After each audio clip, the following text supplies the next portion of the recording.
like, what if that was the only game you I got $40 birthday money. What game I'm going to buy? Alf. Well, there you go. Now you own Alf. Now you got to fucking get good at it. I seen you've been playing Alf. Oh my God, yeah. Interesting game. Well, see, it's kind of funny because, there's a guy that comes into my chat. He's from I know him from another community of another streamer. And he was like, you should play that game Alf. Like, fuck, I'll play it. I don't care. I didn't know there was an Alf game. I mean, I didn't expect it to be good. I expected it to just be like, it's kind of like you. It's like people want to see me play a shit game or just have a hard time playing a game or whatever. But I played it. It wasn't that bad. I mean, I can see where people would get frustrated, but it was like once you knew, it was just like any other game from back in the day. It's like, what if that was the only game you I got $40 birthday money. What game I'm gonna buy? Alf. Well, there you go. Now you own Alf. Now you got to fucking get good at it. You know what I mean? And it isn't a long game. And dude, I literally got to I don't know what the fuck happened, but I got to the very end of that game. You have to fly to the moon, and then I guess you have to go inside of its mouth. I got inside. It was doing because I couldn't control my character, and then I got hit by a fireball or something. I don't remember. I had to it was my last life. I had to do it all over again. Like, God damn, but bro, come on. Am I doing something wrong? Oh shit.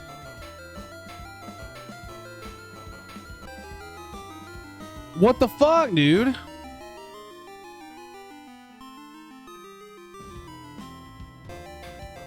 His mouth opened and I just froze. What the fuck happened? His mouth opened and I stopped moving. I thought I was like doing something. Did I do something wrong?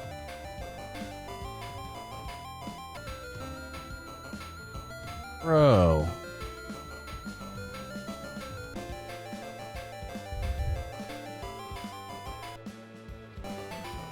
You might have to tell me what I do there, Nev, because that's...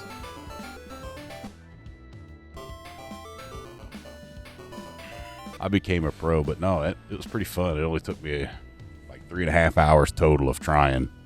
And I had the only help I had was from the instruction manual, and my buddy might have helped me a couple times in my Twitch chat. But other than that, yeah, no, it was fun though. Like, I had a blast playing that game.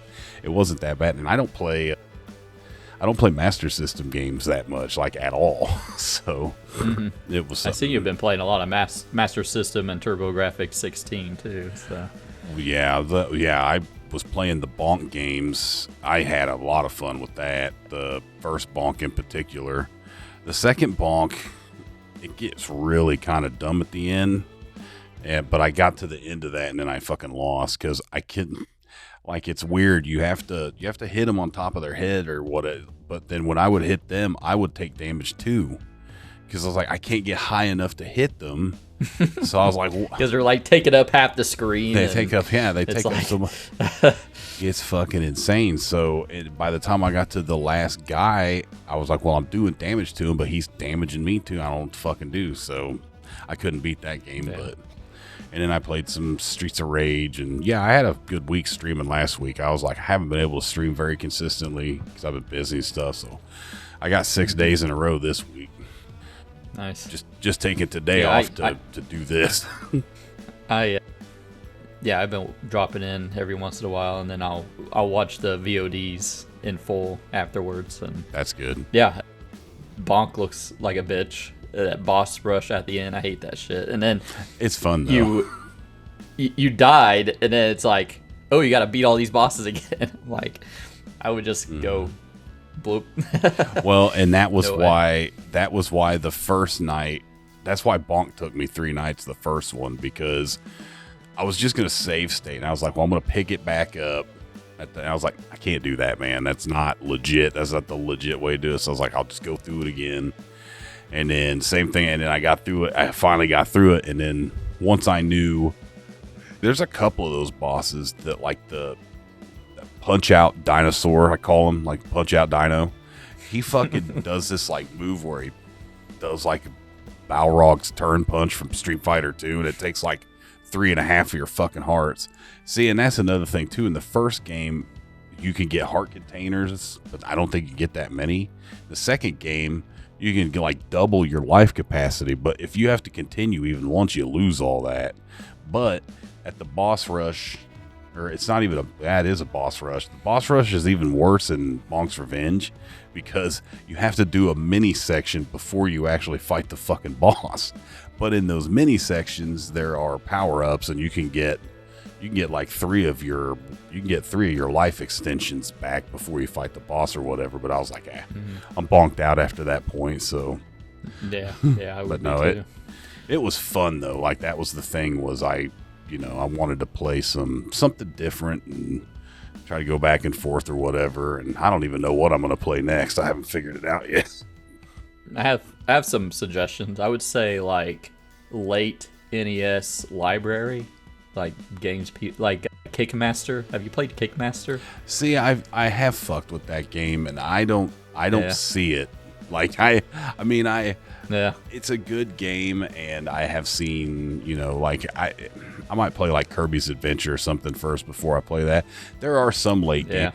I honestly thought about fucking playing through Wolverine because I could beat that game. I remember I owned that when we were kids. I could fucking beat that game, and it's not easy, but I could beat it. I would want to watch that. I heard Bucky O'Hare, the NES game, is good, but kind of difficult too. It's a fucking bitch. That's actually probably one I would play, but the one thing I have to be careful with is like it seems like a lot of those late era NES games get played. Like a lot of the retro guys, they play the I want to trying to play.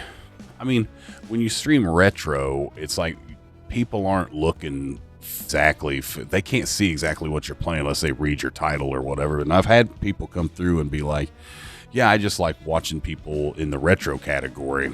I've literally had people just stop by because I was in the retro category. So I think I can get away more with like, trying to play more obscure shit, or sometimes I'll play some kind of hack or something that doesn't twist the game into something different, but just improves on it or something, or,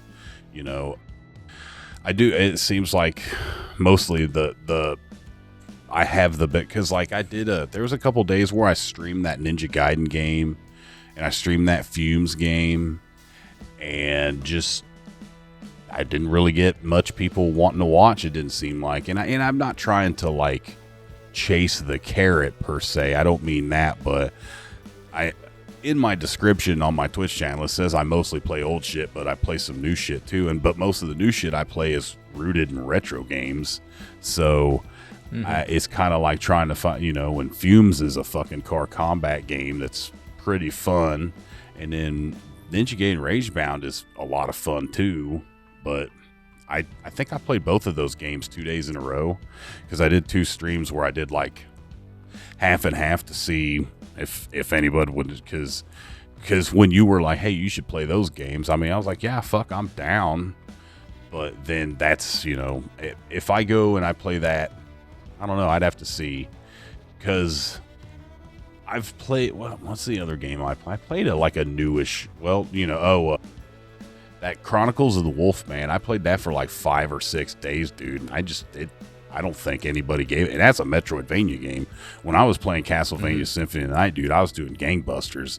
But I can't play Symphony of the Night every fucking day. You know what I mean? Nor would I want to, because it would get boring. So I was like, well, I'll play a different Metroid, and it's new. And so it's kind of, it's just kind of trying to find like a delicate balance or whatever. And some days I'm not going to give a shit about who's watching or whatever, but at the same time, it's got to be entertaining for me to be able to provide entertainment. Otherwise, but going back to those games though, like that Fumes game, dude, that's a lot of fun, but it's early access and it's kind of grindy because there's goals in that game. It's not it's more like fuck. I mean, it evokes Twisted Metal feelings. It don't play like Twisted Metal at all. It plays way better than a Twisted Metal game as far as like, it's the whole premise of the game, I guess, is that you are fumes. Like your essence is just like smoke. When you kill other cars, they have the fumes or whatever. So I don't know if that's like a soul, but like when you die, your fumes leave your old car and they go and take a new car over. You don't lose anything when you die. It's just the way in the in-game universe of showing how you respawn or whatever. But you go into there'll always be like a scrapper going around, and you go in there and that's like your garage, but it's always moving. And it's a huge open world. I don't know if it's procedurally generated or what. There's no map, but there's like, there's jewels to follow in your little compass there. You have a compass, and then you go and you'll find little things to do. Like there'll be like a little red explosion on the map. That's like a combat scenario where you like fight a few waves of cars, and then every time you complete something, you'll get items, and then those items is how you can outfit your car. There's different car frames that have different slots. So like a little hatchback car can only have 2 slots on it, one of them for a gun, one of them for cargo, but one of them might have 4 slots. 2 of them are weapon slots, and 2 of them are weapon/cargo slots. What cargo is you can find cargo, and then if you take these there's 3 different types right now. There's these 3 different like little, I don't even know what you would call them, a factory. There's these environmental hazards out in the world. If you go and you find these certain things that I'm trying to explain of what they are, that I can't even tell you what I would call them, you give them so much scrap, and then those environmental hazards won't hurt you, they'll hurt the other people. There's a tornado, there's like rocks, like I think it's called mashers or something, and then there's these like floating orbs that look like a tear in space or something, and if you lure the enemies into those, it'll suck them up into it and like blow them the fuck up. It's kind of funny. And then there's big boss fights where you fight. Literally, I spent all morning trying to fight this one guy called Bavarius. He's like a big fucking, it's like a huge, it's like fighting Darktooth from Twisted Metal 2, but he's like way bigger. Not every boss fight is a big gargantuan truck like that. Sometimes just regular stuff, but that game was fun. And then like Ninja Gaiden Rage Bound, the Gaiden Rage, that game is a lot of fun. I was impressed because the very first level, you're playing the opening in Ninja Gaiden 1. Remember where the 2 ninjas duel in the moonlight and one of them's Ryu's dad? The first level is you're going to that duel and you're playing as Ryu's dad. You're a red ninja. You're just running. It's really fucking cool. It plays the whole like beginning epilogue and everything, and then you go to the duel, and then you're playing as this other guy. You're not playing as Ryu Hayabusa. You're playing as some other Dragon Ninja clan member or whatever, but it's a lot of fun, but it doesn't play like a traditional Ninja Gaiden game. It plays more like, honestly, if I'm being honest, you could call this a Strider game, because like, okay, in Strider you could run and slash your sword. Like that whole game was kinetic. That whole game is about you're just moving and slashing your sword. You jump, you kill shit, you never stop. That's kind of how this game is. It's like when you can slash when you're moving. It's very kinetic. Like you jump and you do these accurate. There's this thing called, what's it called? The guillotine flip or something, where you jump and you attack and you'll bounce off an enemy, so you can keep like bouncing off of shit. And there's sections where they want you to do that.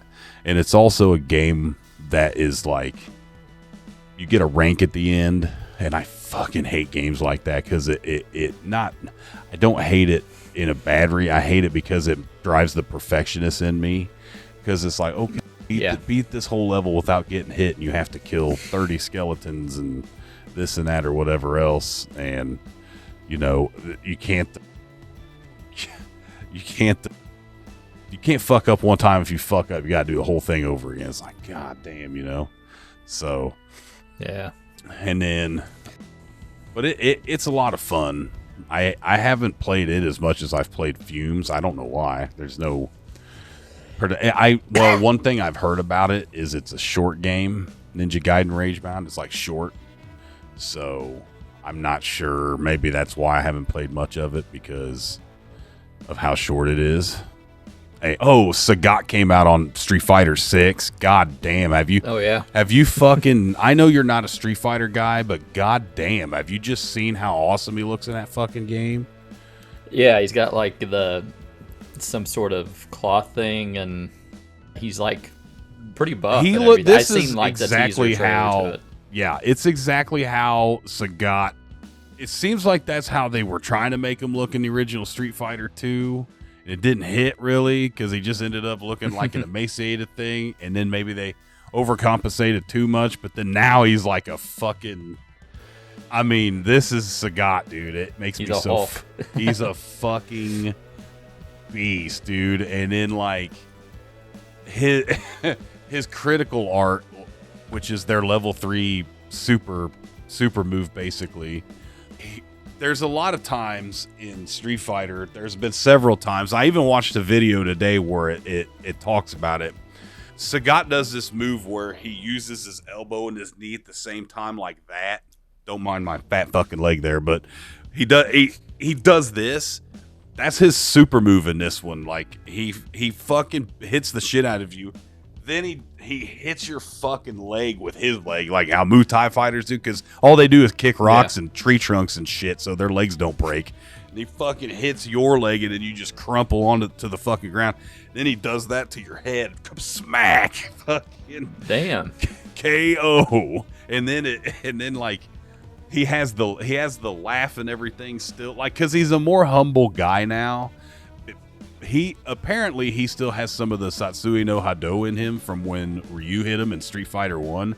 And that's the thing that makes people evil. Like, that's the murderous intent or whatever they call it that kind of drives Akuma or whatever. Well, Sagat's been kind of struggling with that because he's, he had hatred in his life for Ryu forever, and then they kind of figured that shit out, but then he went off to the mountains and is trying to figure that shit out or whatever. But yeah, he's a Hulk, but all his like win animations and stuff evoke like the older games, and there's even some poses he does that evoke older artwork. I recognized it all right away. It was so fucking sweet. That's I like cool. I like when fan service is done that way, where it's like Sagat plays totally different than he ever has. He looks different than he ever has. But if you're a Street Fighter guy and you know things or just little lore nuggets about stuff, you see that shit right away. And it's not just member berries for the sake of it. It's, hey, remember this old promotional artwork from fucking 1992 that came in a Japanese only Street Fighter animation guide? Here's a win pose that copies exactly one of those from that. And you would have to know that. I don't know how the fuck I know that. It's like I just remember things like that. But there's one where he walks over and he bends over and he looks at you, and then he finally just slowly closes his arm and kind of turns away, and he just starts. It's the best laugh Sagat ever does, because I always folds his arm and laughs at you, right? Because everyone sucks compared to Sagat. In this one, it's like he's like, not really. Yeah. In this one, it's like he's trying not to fucking laugh, but he does, and it comes out anyway. It's fucking great. So, but as far as like the video game landscape, that's about really all I've kind of fucked with there. Thanks for watching. If you enjoyed the video, give it a thumbs up, leave a comment, and subscribe. Don't forget to hit the bell so you never miss an update. If you want to support the channel and get exclusive content, check out our Patreon in the link below.